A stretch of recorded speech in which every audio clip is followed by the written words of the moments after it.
Et le téléenseignement, justement, une mesure alternative déjà adoptée par l'Université de la Polynésie. L'établissement suit les recommandations de lutte contre le Covid-19. Vidéos en ligne, podcasts et mails vont se multiplier pour assurer la continuité pédagogique. Thomas Chabrol.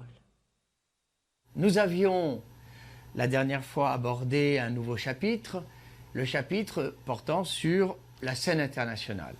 Politologue habitué des plateaux de télévision, Semir Alwardi passe cette fois devant la caméra de l'université.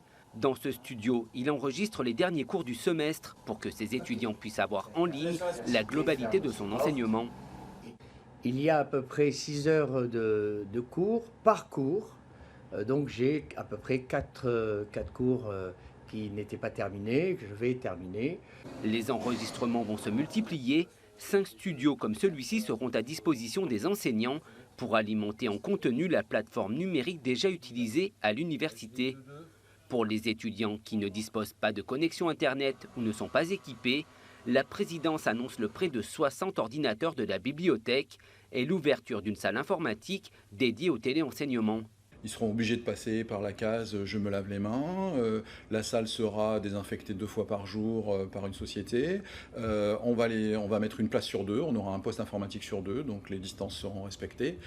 Un forum est prévu sur la plateforme pour poser des questions. Les professeurs peuvent contrôler aussi l'assiduité ou le retard des élèves en fonction des cours mis en ligne. Avec un système de couleurs comme ça, il voit l'avancée de toute la classe, donc ça lui permet de dire « ah, j'ai trop vite, pas assez vite », de se caler par rapport aussi aux étudiants, d'avoir un ressenti de la classe.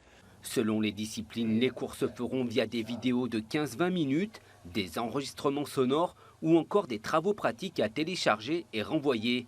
La méthode change, les étudiants doivent s'adapter. Je préfère quand même qu'on ait des cours sur place. C'est une question de... On peut interagir avec le prof. Pour les cours où on a besoin d'avoir des notes en oral, on se filme, on met sur une clé USB et ensuite on envoie au professeur concerné. Selon l'évolution des mesures de prévention contre le coronavirus, l'université devra s'adapter pour définir les modalités des examens.